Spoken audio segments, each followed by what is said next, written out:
ಈ ಬಾರಿ ಮುಂಗಾರು ಮಳೆ ಇಲ್ಲದೆ ರೈತರು ಕಂಗಾಲಾಗಿದ್ದಾರೆ.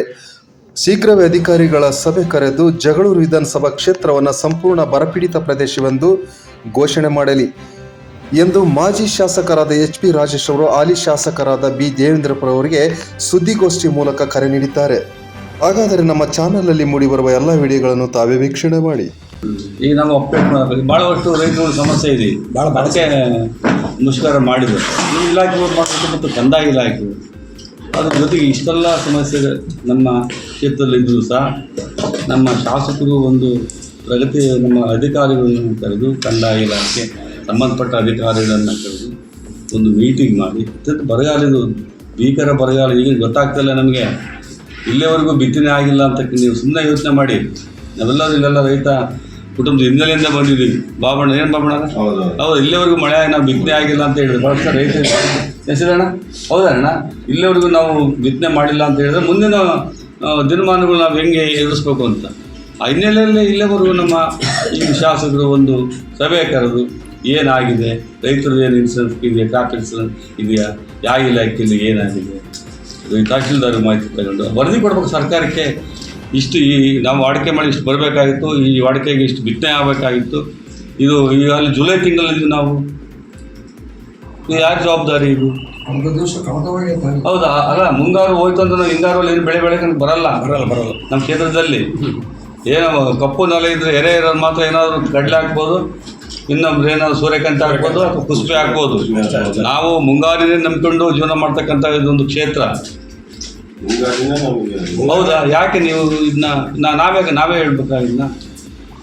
ನೀವು ಅಧಿಕಾರ ಇದೆ, ಸರ್ಕಾರ ಇದೆ, ಸರ್ಕಾರಕ್ಕೆ ವರದಿ ಹೋಗ್ಬೇಕಲ್ಲ. ಎಲ್ಲರೂ ವಿಧಾನಸಭಾ ಕ್ಷೇತ್ರದಲ್ಲಿ ಇಷ್ಟು ಈ ತಿಂಗಳಿಗೆ ಇಷ್ಟು ಮಳೆ ಆಗಿದೆ, ಇಷ್ಟು ಬಿತ್ತನೆ ಆಗಿದೆ ಅಂತ ಯಾಕೆ ನೀವು ಮಾಡೋಕ್ಕೆ ಹೋಗಿಲ್ಲ?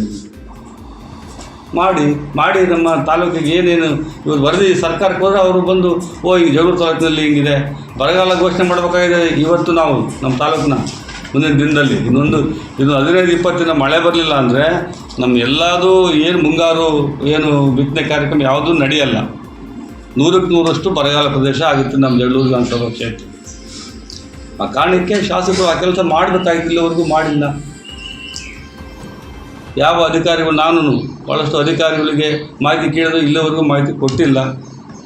ನಾನು ಶಾಸಕರಾಗಿ ಕೆಲಸ ಮಾಡಿದ್ದೀನಿ.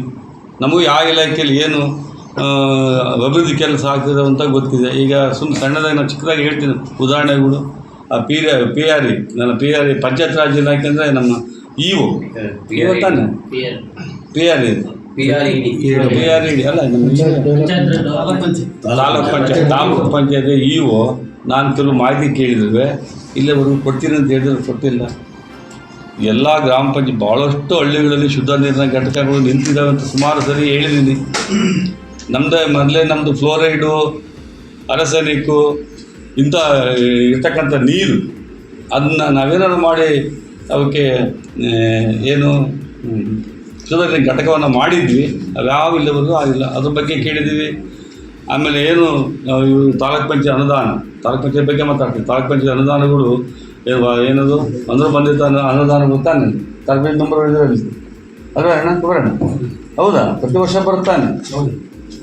ಅದು ಕ್ರಿಯೆ ಯೋಜನೆ ಮಾಡ್ತಾರೆ. ಸುಮಾರು 1 ವರ್ಷಕ್ಕೆ 2-3 ಕೋಟಿ ಬರುತ್ತೆ. ಪ್ರಕಾಶ್ ಹೌದಲ್ವ? ಜೊಲ್ಲಿಂಗ ಹೌದು. ಆ ಅನುದಾನನ ಯಾವುದಕ್ಕೆ ಬಳಕೆ ಮಾಡಿ ಒಂದು ಲೀಸ್ಟ್ ಕೊಟ್ರಪ್ಪ ಅಂತ ಕೇಳಿದ್ದೀವಿ ಹೋಗಿ. ಹೌದು ತಾನೆ? ಈಗ ಏನೋ ಅವ್ರು ಕ್ರಿಯೆ ಯೋಜನೆ ಮಾಡಿ ಸ್ಕೂಲ್ ರಿಪೇರಿನು, ಸ್ಕೂಲ್ ಬಣ್ಣನು ಅಥವಾ ಯಾವುದಾದ್ರೂ ಪಂಪ್ಸ್ ಇದಕ್ಕೆ ಕುಡಿಯುವ ನೀರಿನ ಯೋಜನೆ ಮಾಡಿದ್ದೀವಿ. ಅವ್ರು ಮಾಡ್ಬೋದು ತಾನೆ? ಕ್ರಿಯೆ ಯೋಜನೆ ಮಾಡ್ಬೋದು. ಕುಡಿಯುವ ನೀರಿನ ಯೋಜನೆ ಸ್ಕೂಲ್ಗಳಿಗೂ ಹೌದಾ?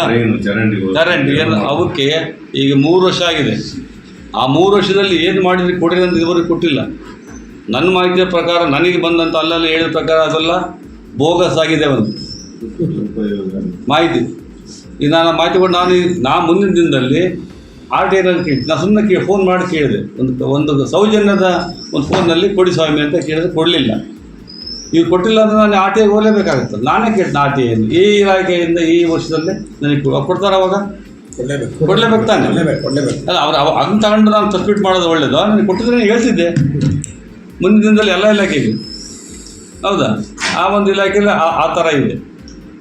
ಅದನ್ನ ನಮ್ಮ ಶಾಸಕರು ಗಮನ ಹರಿಸ್ಬೇಕು. ಏನಾಗಿದೆ ಕೇಳಿದ್ರು ಕೊಟ್ಟಿಲ್ಲ. ಜೊತೆಗೆ ಇವತ್ತು ಇಲ್ಲಿ ವಿಶ್ವೇಶ್ವರಯ್ಯ ಜಲ ನಿಗಮ ಅಭಿವೃದ್ಧಿ ಇಲಾಖೆಯಿಂದ ಕೆಲವು ಕೆರೆ ಏರಿಯಾ ಅಭಿವೃದ್ಧಿಗಳು ನಡೀತಾ ಇದ್ದಾವೆ. ನಮಗೂ ಮಹಿಳಾ ಶಂಕುಸ್ಥಾಪನೆ ಆಗಿದೆ. ಒಂದು ಉದಾಹರಣೆ ಕೊಡ್ತೀನಿ. ಒಂದು ಕ್ಯಾಸನಹಳ್ಳಿ ಕೆರೆ ಅಭಿವೃದ್ಧಿ ಆಗೋದಕ್ಕೆ ಕೆರೆ ಅಭಿವೃದ್ಧಿಗೆ ಶಂಕುಸ್ಥಾಪನೆ ಆಗಿದೆ ಇಲ್ವೋ? ತಾವು ಹೋಗಿದ್ರೆ ತಾನೆ, ನಾನು ಪತ್ರಕರ್ತರಲ್ಲಿ ಒಂದು ಕೇಳ್ತೀನಿ, ಆಗಿದೆಯೋ ಇಲ್ವೋ? ಶಂಕುಸ್ಥಾಪನೆಗೆ ಹೋಗಿದ್ರೆ ತಾನೆ. 3 ಕೋಟಿ ಸುಮಾರು, ಹೌದಾ? 3 ಕೋಟಿ ಅನುದಾನ ಈಗ ಕೆಲಸ ಆಗ್ತಾ ಇಲ್ಲ. ಅನುದಾನ ಬೇರೆ ಕಡೆಗೆ ಡೈವರ್ಟ್ ಆಗಿದೆ. ಎಲ್ಲಿ ಹೋಗಿದೆ 3 ಕೋಟಿ?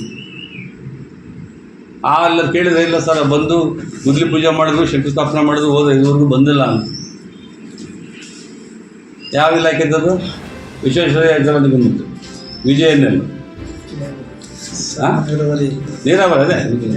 ಆಮೇಲೆ ನೀವು ಯಾಕೆ ಓಡಾಡಿ ಗೊತ್ತೀರಿ? ಈಗ ತಮ್ಮಲಹಳ್ಳಿ ಗೌಡಗೊಂಡಹಳ್ಳಿ ಒಂದು ರಸ್ತೆ ಆಗ್ತಾ ಇದೆ. ಯಾರೋ ಬಂದರು ಏಜೆನ್ಸಿ ಗುತ್ತಿಗೆದಾರರು ಅರ್ಧ ಎಲ್ಲ ಅಲ್ದರು ಹೋಗಿ 4-5 ಎಷ್ಟು ತಿಂಗಳಾತಪ್ಪ ನಮ್ಮತ್ತ 3 ವರ್ಷ ತಮ್ಮಲಹಳ್ಳಿ ಗೌಡಗೊಂಡಹಳ್ಳಿ. ಏನದು? ಯಾರ ನನ್ನ ಮಾಹಿತಿ ಕೇಳಿದರೆ ಇಲ್ಲ, ಏನೋ ಅಂಡರ್ಸ್ಟ್ಯಾಂಡಿಂಗ್ ಒಳಗೆ ಏನೋ ಆಗಲಿಲ್ಲ, ಒಪ್ಪಂದ ಆಗಲಿಲ್ಲಂತೆ, ಅದಕ್ಕೆ ಬಿಟ್ಟು. ಯಾವ ಒಪ್ಪಂದ ಅಂತ ಹೇಳಬೇಕು? ಏನು ಇಲಾಖೆ, ಯಾವ ಇಲಾಖೆಗೆ ಆಗಿಲ್ಲ? PWD ಆಗಲಿ. PWD ಏನು ಮಾಡ್ತಿದ್ದೀರಿ? ಕ್ವಶನ್ ಮಾಡ್ತೀವಿ, ಬಿಟ್ಬಿಡಿ. PWD ಏನು ಮಾಡ್ತೀರಪ್ಪ? ಇಂಥವೆಲ್ಲ ಕ್ಷೇತ್ರದಲ್ಲಿ ಭಾಳ ಇದ್ದಾವೆ. ನಾನು ಸುಮ್ಮನೆ ಹೇಳಿದ್ದೀನಿ ಅಷ್ಟೇ, ಭಾಳ ಇದ್ದಾವೆ. ಇವನ್ನೆಲ್ಲ ಶಾಸಕರ ಹತ್ರ ಗಮನಿಸ್ಬೇಕು ಅಂತ ನಾನು ಅವ್ರಿಗೆ ಕೇಳ್ಕೊಳಕ್ಕೆ ಬಯಸ್ತೀನಿ. ಕರೀರಿ ಮೀಟಿಂಗ್ನ ಎಲ್ಲ. ಈ ಬರಗಾಲ ಇದೆ, ಇಲ್ಲಿವರೆಗೂ 2 ತಿಂಗಳಾದ ಮೀಟಿಂಗ್. ಈಗಾಗಲೇ ಜೂನ್ 30ಕ್ಕೆ ಲಾಸ್ಟ್ ಡೇಟ್ ಆಗಿತ್ತು. ಅದನ್ನು ಈ ತಿಂಗಳು 15ಕ್ಕೆ ವಿಸ್ತರಣೆ ಮಾಡಿ ರೈತರಿಗೆ ಅನುಕೂಲ ಆಗಲಿ ಅಂತ ಮಾಡಿಕೊಟ್ಟಿದ್ದಾರೆ. ಅದು ಭಾಳಷ್ಟು ಜನಕ್ಕೆ ತೋಟಗಾರಿಕೆ ಇಲಾಖೆಯಿಂದ ಮಾಹಿತಿ ಕೊರತೆ ಇದೆ. ನಾನು PDOಗಳನ್ನ ಕೇಳಿದಾಗ ಇಲ್ಲ ಸರ್, ನಮಗೇನು ಮಾಹಿತಿ ಹೇಳಿಲ್ಲ. PDOಗಳಿಗೆ ಗೊತ್ತಿಲ್ಲ ಅಂದರೆ ರೈತರಿಗೆ ಅದು ಮಾಹಿತಿ ಗೊತ್ತಾಗೋದು ಕಷ್ಟ ಆಗ್ತಿದೆ. ಆ ಕಾರಣಕ್ಕೆ ನಾನು ಸಹ ತೋಟಗಾರಿಕೆ ಇಲಾಖೆಯ ಹಿರಿಯ ಕೃಷಿ ಸಹಾಯಕ ನಿರ್ದೇಶಕರನ್ನ ನಾನು ಫೋನಲ್ಲಿ ಮಾತಾಡಿ ಹಿಂಗೆ ಹೇಳಿದಾಗ ಅವರು ಎಲ್ಲ ಸಂಪರ್ಕ ಮಾಡಿದ್ವಿ ಅಂತ ಹೇಳಿದ್ರು ನನಗೆ. ಇಲ್ಲ ಸರ್, ಎಲ್ಲ ಪಂಚಾಯತಿಗಳಲ್ಲಿ PDOಗಳು ಮತ್ತು ನಮ್ಮ ಗ್ರಾಮ ಸಹಾಯಕರ ಮುಖಾಂತರ ಅವ್ರಿಗೆ ನಾವು ಹೇಳಿದ್ದೀವಿ ಅಂತ ಹೇಳಿದ್ದಾರೆ. ಅದಷ್ಟು ಮಟ್ಟಿಗೆ ಅದು ಪರಿಣಾಮಕಾರಿಯಾಗಿದ್ದು ಗೊತ್ತಿಲ್ಲ. ಅದು ತುರ್ತಾಗಿ ನಮ್ಮ ರೈತರಿಗೆ ಆ ಇಲಾಖೆಯಿಂದ ಬೆಳೆ ವಿಮೆ ಮಾಡ್ತಕ್ಕಂಥ ಕೆಲಸ ಆಗಬೇಕಾಗ್ತದೆ. ಜೊತೆಗೆ ಈ ಕೃಷಿ ಇಲಾಖೆಯಲ್ಲೂ ಸಹ ಇವತ್ತು ಬೆಳೆಗಳು ಯಾವುದು ಇಲ್ಲಿವರೆಗೂ ಬಿತ್ತನೆ ಆಗಿಲ್ಲ. ನಾನು ಒಂದು ಸಾರಿ ಮೊನ್ನೆ ಸಹಾಯಕ ಕೃಷಿ ನಿರ್ದೇಶಕರ ಕಚೇರಿಗೆ ಭೇಟಿಯಾದ ಸಂದರ್ಭದಲ್ಲಿ ಅವ್ರು ಹೇಳಿದರು, ಸರ್ ಇಲ್ಲಿವರೆಗೂ ನಮಗೆ 15-20% ಬಿತ್ತನೆ ಆಗಿದೆ. ನಮ್ಮ ದೇಶದಲ್ಲಿ, ನಮ್ಮ ರಾಜ್ಯದಲ್ಲಿ ಮುಂಗಾರು ಬೆಳೆಗಳಿಗೆ ಅಷ್ಟೇ ಮಹತ್ವ ಇರ್ತಕ್ಕಂಥದ್ದು. ಅದು ಆರ್ಥಿಕ ಬೆಳೆಗಳು, ಮುಂಗಾರು ಬೆಳೆಗಳು. ಹಿಂಗಾರು ಬೆಳೀತಕ್ಕಂಥದ್ದು ಭಾಳ ನಮಗೆ ನಮ್ಮ ಆರ್ಥಿಕ ವ್ಯವಸ್ಥೆಯಲ್ಲಿ ಭಾಳ ಮಹತ್ವ ಆಗಿರ್ತಕ್ಕಂಥ ಒಂದು ಏನು ಮುಂಗಾರು ಬೆಳೆಗಳಿಗೆ ಇವತ್ತು ಮಳೆ ಇಲ್ಲ. ಆ ಕಾರಣಕ್ಕೆ ರೈತರು ಕಂಗಾಲಾಗಿದ್ದಾರೆ. ಅದು ಮುಂಗಾರು ಬೆಳೆಯಿಲ್ಲ ಅಂದರೂ ಸಹ, ಬಿತ್ತನೆ ಆಗಿಲ್ಲ ಅಂದರೂ ಸಹ ಇವತ್ತು ಸರ್ಕಾರ ಅವ್ರು ಕ್ರಾಪ್ ಇನ್ಸೂರೆನ್ಸ್ ಅಂತ ಒಂದು ಸ್ಕೀಮ್ ಮಾಡಿದೆ. ಅದ್ರ ಉಪಯೋಗನ ನಮ್ಮ ರೈತರು ಪಡ್ಕೊಂಡಿದ್ದೆ. ಆದರೆ ಅದು ಬೆಳೆ ಇವತ್ತು ಮಳೆ ಬಂದಿಲ್ಲಲ್ಲ, ಅದಕ್ಕಾದ್ರೂ ಸ್ವಲ್ಪನಾದರೂ ಅವರು ಒಂದು ಜೀವ ವಿಮೆ ಮಾಡಲ್ಲ. ಬೆಳೆ ವಿಮೆ ಬಂದರೆ ಯಾವುದೆಲ್ಲ ಒಂದು ರೀತಿಯ ಆರ್ಥಿಕವಾಗಿ ಕಡೆ ಅನುಕೂಲ ಆಗುತ್ತೆ ಅಂತ ನಮ್ಮ ಭಾವನೆ. ಆ ಕಾರಣಕ್ಕೆ ಇವತ್ತು ಸುಮಾರು ನಮ್ಮ ತಾಲೂಕಿನಲ್ಲಿ 30-35 ಸಾವಿರ ಜನ ಇದ್ದಾರೆ. ನನ್ನ ಮಾಹಿತಿ ಪ್ರಕಾರ ಇವತ್ತು ಇಲ್ಲಿವರೆಗೂ ಬೆಳೆ ವಿಮೆ ಮಾಡಿಸ್ಕೊಂಡಿರ್ತಕ್ಕಂಥವ್ರು 2,500-3 ಸಾವಿರ ಜನ. ಇನ್ನು ಉಳಿದ ಟೈಮು ಈ ತಿಂಗಳು ಕೃಷಿ ಇಲಾಖೆಯಿಂದ ಬೆಳೆ ವಿಮೆ ಈ ತಿಂಗಳ 31ಕ್ಕೆ ಕೊನೆ ದಿನ ಅಂತೆ. ಇಲ್ಲಿವರೆಗೂ 2,500 ಜನ 3,000 ಬೆಳೆ ವಿಮೆಯನ್ನು ಪಾವತಿ ಮಾಡಿದ್ದಾರೆ. ಇನ್ನೂ 25-30 ಸಾವಿರ ಜನ ರೈತರಿಗೆ ಗೊತ್ತಿಲ್ಲ ಯಾವ ಬೆಳೆ ಎಲ್ಲೆಲ್ಲಿ ಮಾಡಬೇಕು. ಇದು ಮಾಹಿತಿ ಇಲಾಖೆ ಕೊಡಬೇಕಾಗಿದೆ. ಹಾಗಾಗಿ ಇವತ್ತು ಆ ಇಲಾಖೆಗಳು, ತೋಟಗಾರಿಕೆ ಮತ್ತು ಕೃಷಿ ಇಲಾಖೆಗಳು ಅದು ಅತ್ಯಂತ ಪರಿಣಾಮಕಾರಿಯಾಗಿ ನಮ್ಮ ಜನರಿಗೆ ಮಾಹಿತಿಯನ್ನು ಕೊಡ್ತಕ್ಕಂಥ ಕೆಲಸ ಮಾಡಬೇಕು.